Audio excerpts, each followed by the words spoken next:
작년에 별 기대 없이 봤던 유랑지구라는 중국 영화에 꽤 놀랐다고 리뷰했던 걸 아시는 분들이 계실지 모르겠네요. 다른 걸 다 떠나서 당연히 국뽕으로 점철됐을 거라고 지레짐작했던 영화가 의외로 아주 담백하게 연출되어 있길래 앞으로도 이렇게만 가면 전 세계를 무대로 할 중국 영화의 힘이 더 커질 것 같아서 왠지 모르게 우려가 됐었는데 이번 주에 개봉한 에베레스트를 보니 당분간은 그럴 일이 없을 것 같습니다. 물론 중국에도 좋은 영화가 덜어있는 건 사실이지만 해외에서 개봉하는 영화가 기껏해야 이 정도라면 걱정할 필요까진 없겠네요.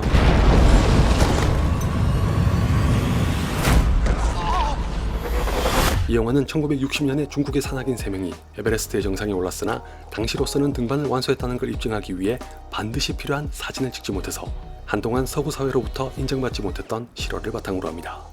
이런 점에서 언뜻 오은선 씨의 일화를 떠올리게 했는데 우리나라의 대표적인 여성 산악인 중 한 명인 오은선 씨도 에베레스트와 K2 다음으로 높은 산인 칸첸중가를 등반했다고 알렸지만 의혹이 불거지자 뚜렷한 증거가 없어 10년 이상 지난 지금까지 논란으로 남았습니다. 아무래도 다른 스포츠와 달리 제3자가 객관적인 기준과 시각으로 결과를 평가할 수 없기 때문에 다수가 납득할 수 있는 물증이 꼭 필요하기 때문이죠. 참고로 오은선 씨는 보란듯이 한 번 더 올라가서 증명하면 되지 않냐는 세간의 주장에도 불구하고 이런저런 이유 때문에 여전히 미제로 남은 반면 1960년에 등반을 인정받지 못해 천추의 한으로 남았던 에베레스트의 주인공은 그로부터 15년이 흐른 1975년에 다시 기회가 주어져 예전의 동료들과 뭉쳐 또 한 번 도전에 나섭니다. 라는 건 아마도 어디까지나 영화 속의 얘기인 모양입니다. 궁금해서 제가 직접 찾아본 바로는 1975년에 중국인들이 에베레스트에 한 차례 더 오른 건 사실이지만 그때의 명단을 보면 1960년에 등반했던 사람들의 이름은 없습니다. 게다가 영화에서는 주인공이 동료를 구하기 위해 카메라를 버리는 감동적인 선택을 했기 때문에 기록을 인정받지 못하지만 실제로는 하필이면 밤에 등반하는 바람에 사진을 찍을 수 없었다고 합니다.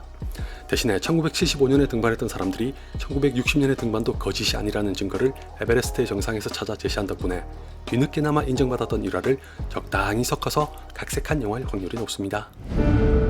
凭什么替我把人给扔了？如果是你，你会选择杀了我？ 여기까진 딱히 이상하다거나 흠까지 잡을 만한 건 없습니다.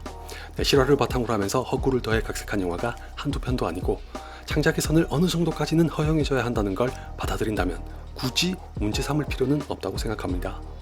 에베레스트의 경우는 자신이 목숨까지 걸고 등반한 결과를 대외적으로 인정받기 위해 필요한 카메라보다는 동료를 선택했다는 것에서 주인공이 진한 인간애를 보여줬으며 그렇게 살아난 동료는 자신 때문에 팀의 업적이 인정받지 못했다는 걸로 인해 자괴감을 갖고 살아갑니다. 이런 갈등이 15년 후에 재도전을 통해 해소된다는 이야기는 관객에게 꽤 드라마틱하게 전달될 수 있는 잠재력을 가졌는데 문제는 중국 영화 특유의 국뽕과 신파가 아주 그냥 영화 전체를 뒤흔든다는 겁니다.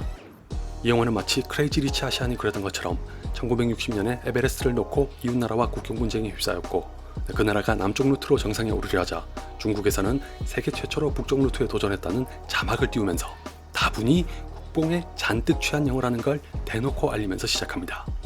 그 직후에 주인공의 동료 중 한 사람이 죽으면서 유언이랍시고 에베레스트는 중국의 산이라고 하질 않나, 세계에 중국의 힘을 보여주라고 하질 않나, 볼수록 아주 가관입니다.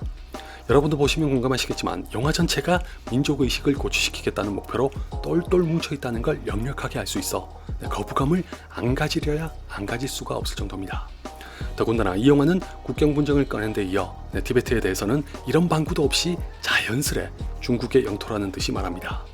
당연하다면 당연한 걸 수도 있으나 티베트 독립운동이 현재 진행형이고 최근에 홍콩 사태까지 있었던 걸 고려하면 중국인들이 탄압을 거리낌 없이 앞세우면서도 그렇게 집착하는 하나의 중국 사상이 뿌리 박혀 있는 영화라는 걸 의심할 수밖에 없죠.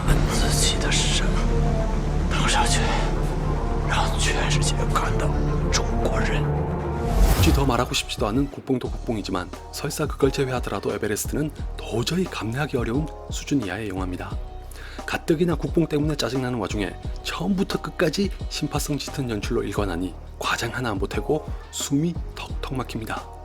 정말 황당하고 기가 찼던 건 에베레스트 등반만으로도 초지일관 억지 감동을 강요하는 심파를 일삼는 걸로도 부족해 로맨스까지 얹어서 아예 끝장을 보려고 한다는 겁니다.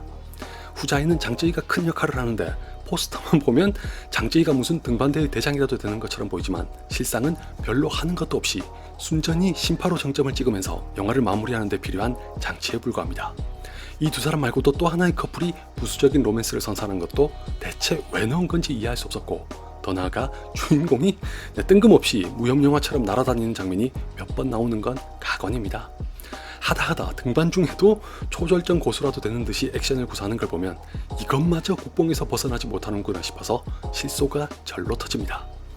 마지막에는 국기를 펼쳐 보이는 장면까지 나오니 할리우드 영화에서 나쁜 건 다 배운 것 같아서 제가 유랑지구 한 편만 가지고 중국 영화를 섣불리 과대평가했다는 생각을 지울 수 없었습니다. 이렇게까지 중국산 국뽕과 신파의 끔찍한 혼종을 태연하게 만들어 수출까지 한 걸로 봐선 예나 지금이나 거대한 우물에서 혼자 허우적대는 황소개구리일 뿐일지도 모릅니다. 그리고 뒤늦게 알았는데 에베레스트는 중화인민공화국의 창립 70주년을 맞아 선정한 7편의 영화 중 하나라고 합니다. 그렇다면 영화가 왜 이 모양 이 꼴인지 이해할 여지가 작게나마 있습니다만 그건 그렇다고 쳐도 대체 이따위 영화를 우리나라에서는 왜 수입한 걸까요? 아무리 코로나 때문에 상영작이 없다고 해도 이건 좀 심하지 않나?